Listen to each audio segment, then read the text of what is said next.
It is always great catching up with my next guest, Mackenzie Dern, who's in another main event. She's going to be taking on Xiaonan. UFC Fight Night, October 1st. Mackenzie, how are you? I'm good, James. Always good to talk to you too. And Yes. yeah, I'm excited. Yeah, I know. I imagine another main event. I think second main event in your last three fights, and against an opponent that I know there was some talk about previously. Are you happy to get Xiaonan, or were you hoping for someone else?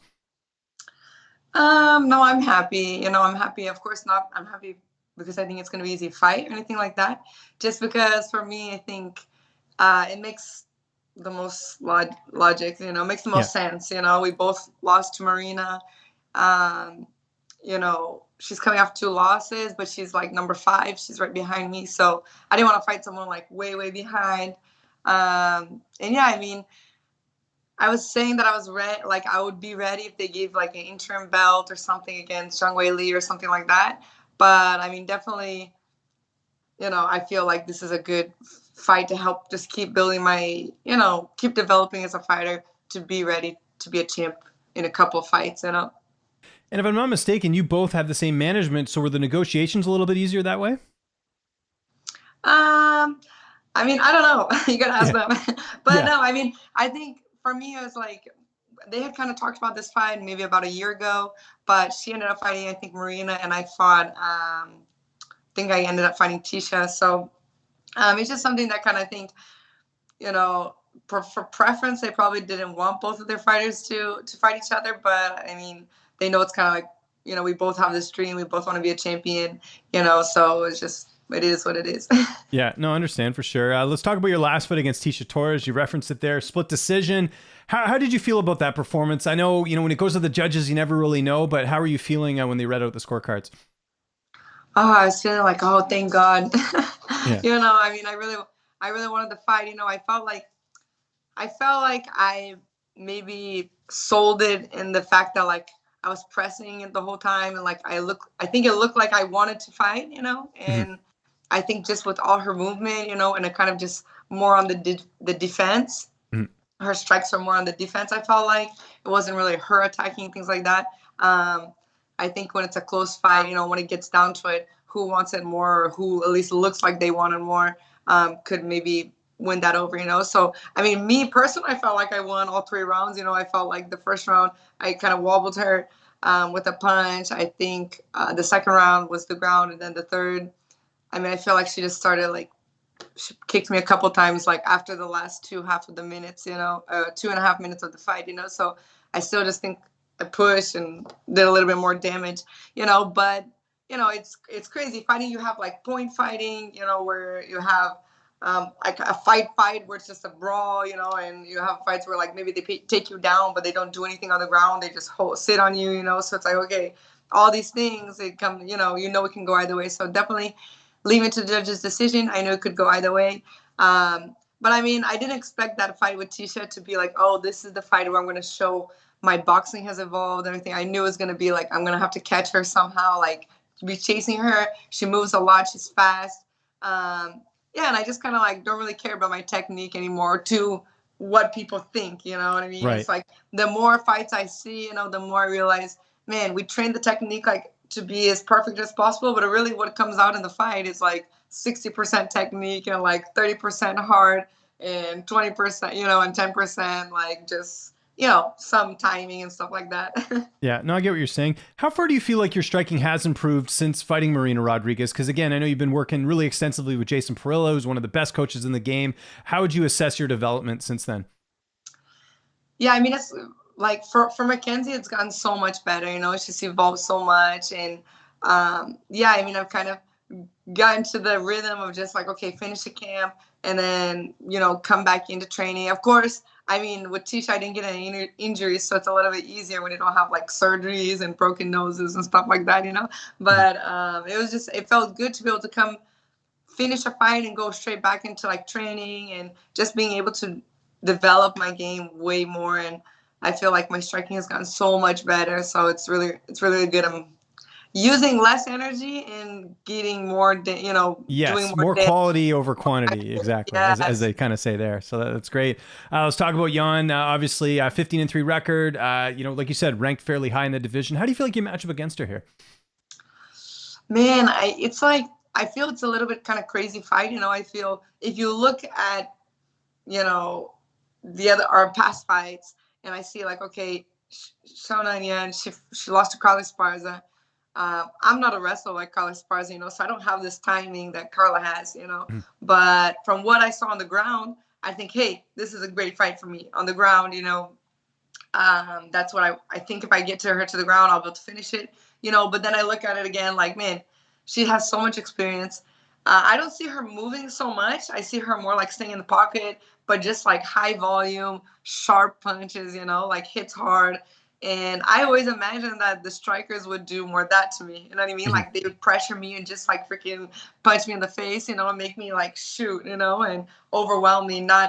I didn't think that the fighters would be more like strategic and keep their distance and things like that. So I feel like this fight could be really, really good for me, or I could just get overwhelmed and she could just, out strike me or something like that. So I think it's a very kind of like crazy setup of the matchup.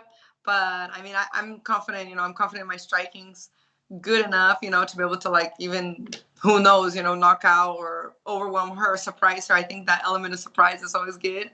Mhm. And then the jiu-jitsu, from what I saw, the jiu-jitsu, of course, I know she's training defense for sure. But I think it could be a good night for me. And your bread and butter is jujitsu. I mean, that's what is that just your background is, and that's what we've seen you execute a lot. But I know sometimes it's tough to get the takedown and actually get that submission in there. I know it's been a little bit difficult. Has takedowns been more of a focus this camp, just to maybe utilize that weapon of yours? Yeah, for sure. Definitely this camp. I I went up on my wrestling, a lot of that. It's definitely not like my preference. I mean, my Mhm. last fight I like pulled guard, so that's definitely an option for me. Like, okay, worst case scenario, I'll just pull guard, jump guard, flying armbar, something like that. But yeah, no, I definitely added wrestling to my camp this year or this fight. And just to get me comfortable, having that impact. It's so different than jiu-jitsu. Jiu-jitsu, we're trained to like go with the strength. We don't hit strength on strength. Someone's strength, and we use their strength against them, leverage, all this stuff. So for me to like go on that impact, it's so different. That I've been Yeah. trained to do my whole life. So I'm just getting used to that. And yeah, I'm feeling good. Who knows? Maybe I'll do like a judo throw. No, I won't even do like a wrestling takedown. You never know. But Yeah. I just want to be comfortable in that. And I think if I can just get one, take it to the floor, it'll be over. So that's the goal. Who've been some of your main training partners this camp? I try and follow along on Instagram, but who are you mainly working with right now? Chito, Vera. Of course, yeah. Tabitha Richie, she's come in a couple times. Oh, nice. Um, who else? Yeah, basically that's it. I mean, we just kind of Chito and Luke were in camp, right before. Like I kind of got their camp too, So it was like Chito's camp, Luke's camp, and now my camp. So just kind of been training with the boys, getting beating on them. That's cool. What did you make of Luke's fight? I mean, he put it all out there and obviously retired at the end, but what did you think as a teammate of his, seeing him go out there like that? Yeah, I was proud of him. I think it's hard. He's accomplished everything already, so it's like, man, he didn't have to do that. He could have been like, oh, whatever, and you can just tell like the fighting. I've always known, that he has that, the champion's heart in him. Yeah. So I was proud. Not many people have their last fight like that. Even though it was a loss, for me it was like a win. Because I mean, when you think about how long he's been in this, Borrachinha, is a great fighter too. Everyone was basically counting Luke out. I'm like, man, no, I mean. But we're with each other like almost every day, so you see, the talent, you see the all the hard work, you see how it's so easy for him. Like, no, if Borrachinha like messes up or loses his focus, this could be over for Borrachinha too. Mhm. So yeah, I mean, I was proud of him, happy for his career. And yeah, he's a cool guy. He's funny. He's a character. And you mentioned Chito Vera. What a win that was over Dominick Cruz. Just how much of a boost was that to the team, seeing him finish a legend like Dominick Cruz? Yeah, I mean, I think Dominick Cruz, the same. Like he's accomplished so much, and I mean, he's commentating too and doing all these things. So I mean, it's just good to see that all the hard work that Chito's putting in there. It's starting to mature as a fighter. He's been a while in the game too. So it's just good to see, like, man, no one needs to be in a rush, you just take your time. He's focused, and definitely I feel like, oh man, pressure, we really want to get like coach of the year, Parillo coach of the year. Of course, yeah. So we're, 3-0 so far, or 3-1 with Luke, but hopefully if I get this win, we'll be like 4-1. So I think it's a good year for Parillo. And yeah, Chito too. I think, well, let's see what comes up next, but he's definitely has the belt coming for him pretty soon. For sure. How's the weight cut going? I know we have lots of time, and I'll add a second part to that question. Are you kind of glad people aren't focusing on that anymore? Like, you've made weight, all your fights now, and remember when it was a thing, and I'm sure it was annoying to see people talking about it online. Are you glad that's behind you?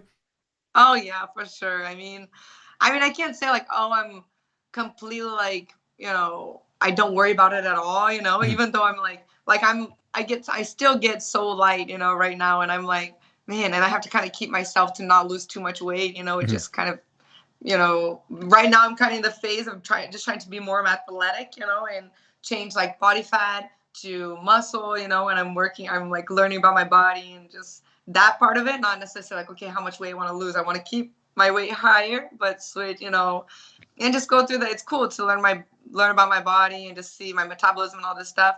But I mean, getting close to fight, of course, I don't want to mess up or anything like that. But yeah, my weight's doing so good. There's some days like during the week I'll get like 120, just depending on how hard I'm training, and stuff like that. So then I'm like, oh shoot, 120. No, I need to get back up to like 123. I feel good at 123. But yeah, 120, that's like 4 pounds, 5 pounds and we're like a month out. So yeah, definitely it's doing good. And it's cool to just be able to focus on like, okay, building muscle and strength and being athletic, and you realize, okay, the champions, so it's like, you want to take it to the next level. Yeah, no, I love it. That's great. I imagine Jason Parillo will obviously be in your corner. Who else is going to be in the cage with you that night? My dad. Oh, cool. Yeah, that's awesome. That's awesome. And, we talked about it there. How do you see the fight playing out? It's 5 rounds, so it's going to be very interesting. Yeah, it is. I mean, like, she's coming off of 2 losses, so, I don't know if that can change her, strategy. I think it all just depends what she's gonna. I'm so interested, like, to see what she's gonna bring. I think from me watching her, I think she stays more in the pocket. She punches, then maybe she'll move a little bit, but like she doesn't really move as much as at least Marina and Tecia. So I think a couple of the times that she got taken down because she like kicked Carla, because she kind of went at Carla. So for us that are grapplers, of course, that when you engage, that's better. So because she's coming off of 2 losses, I don't know if maybe, man, she doesn't want to get 3 losses. Maybe she won't engage as much as her normal style. But then again, if she kind of doesn't engage as much, will she be able to do that for 5 rounds if that's not her natural style? You know what I mean? Who knows, or is she just training like her defense and she's going to come out, aggressive and engage and, be confident that if I do go for a takedown, she'll be able to defend it. I don't know. That's like something I'm like really wondering what she can bring to the table. My idea is just to get to her and take her to the ground. My strategy doesn't really change, no matter who, So maybe I'll surprise her with my hands a little bit, just like hitting her with clean shots. She'll be like, oh shoot, she's getting better, But I don't want to stay like, staying 5 rounds striking with a striker, Yeah, no, I get it. I totally get it. They've announced the strawweight title fight going to be November 12th, Carla Esparza and Weili Zhang. First, before we get sort of your thoughts on that fight, do you think that was the right call? Some people felt maybe Marina Rodriguez deserved it. Do you think it was right for the UFC to give Zhang the title shot? I think so. We've never seen Carla and Zhang Weili, So, yeah. Zhang Weili, she's a ex-champion, like, former champion. Marina, definitely after this fight, I see Marina, next in line, but it's just Marina's lost to Carla before, so I just felt like, I kind of saw, I felt like I saw like, the former champion having the chance to fight against Carla since they've never fought each other before. Then Marina that had already lost to her, but is working her way back up to fight either one of them, So I definitely think Marina's next. I was surprised that Marina's fighting Amanda Lemos. Yeah. I feel like Amanda was like, I think number 10 or something, not 8, or I don't know, somewhere a little bit back, but I mean, Marina's a beast, man. She fights it. she's she's smart, she's smart. She's at a good moment right now of her career, So definitely if she beats Amanda, I don't see anyone else jumping in front of her. I see that one being her next fight for the title, But if she loses, then I don't know.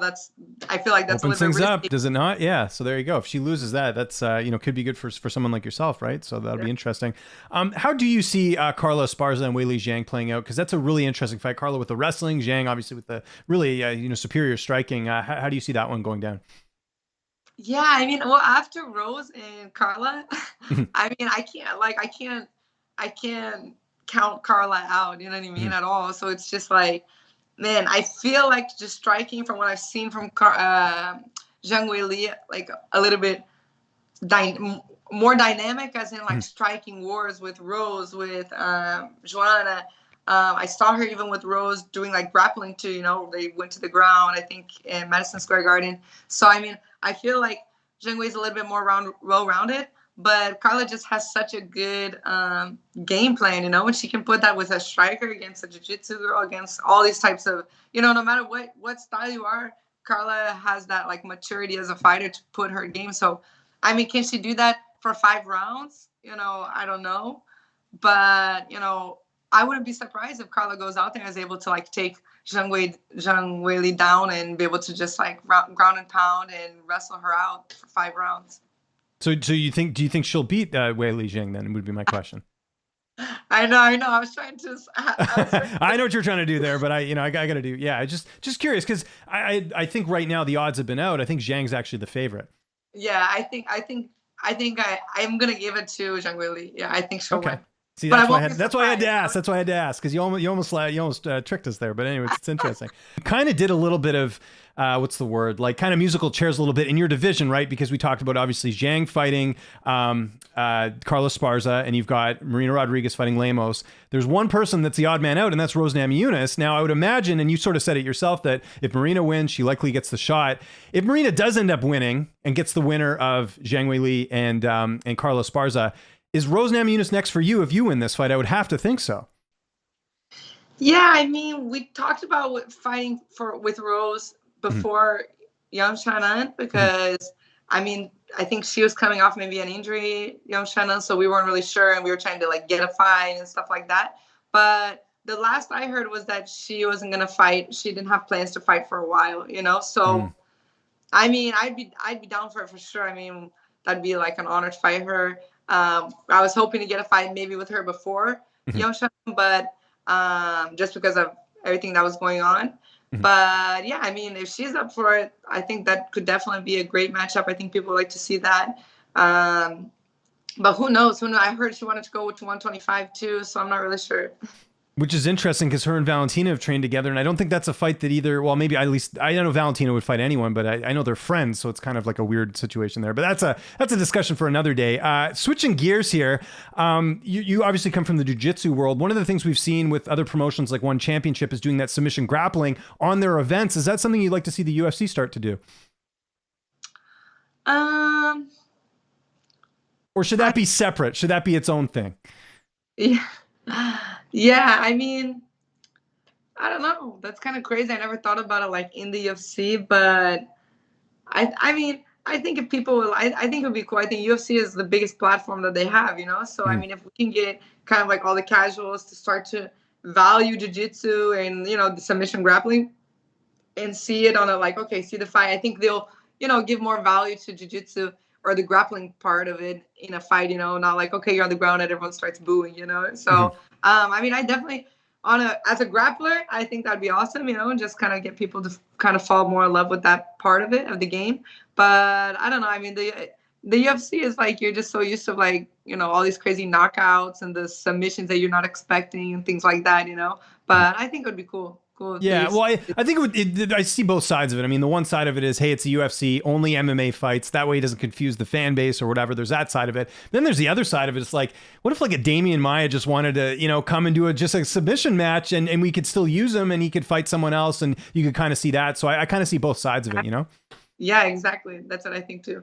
There you go. We're on the same page there. Okay, before we get out of here, gotta mention your daughter. How's she doing? What's the latest? I know, like my son's going into kindergarten now, so I know he's a lot older. But what's your daughter up to? Because I know we're coming into the fall. Yeah, she's like starting like the Preschool. Yo, preschool. Yeah. Okay. I don't even know when I think preschool is what 4 to 5. She just turned 3, so Okay. she's like pre. It's so funny, because everyone makes fun of my accent and all this stuff, and like my daughter, she's born in the United States, but she just speaks Portuguese. She doesn't speak any English, and she's Okay. 3. Yeah, Okay. she's 3, and she still doesn't speak English, but now she's starting to go to school, and she's starting to learn like a little bit of English, and so she says like, "How are you doing?" But her English, it kind of sounds like she's from England or something, like peanut Really? butter. Okay, interesting. Okay. Yeah, It's that so makes fun. sense.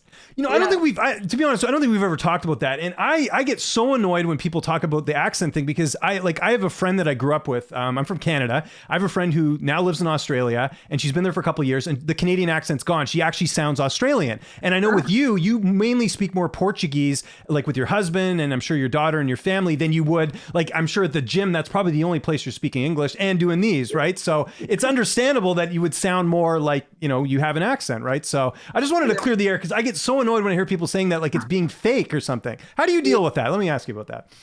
Yeah, I mean, I honestly, I laugh, because it's like, I mean, I think since when maybe I was about like, I don't know, maybe 20 is when it started. So I'm 29 now, and it's still, now I'm laughing about it, but I'm definitely like, man, my mom's American, so I asked my mom, like, Mom, am I having an accent? And man, it's just crazy how it can just be from like you're speaking English. My mind is just constantly Portuguese and English, Portuguese, you know what I mean? And I really, today's days, I just mostly speak Portuguese, and I think people don't understand that. So I'm just like, well, I mean, and even in Brazil, when I speak in Portuguese and like in Portuguese in Brazil, it's not 100% Portuguese, Right. So you can't win on either side. Everyone's upset, right? So exactly. Okay, I'm bilingual, I hope that Mola doesn't go through the same thing.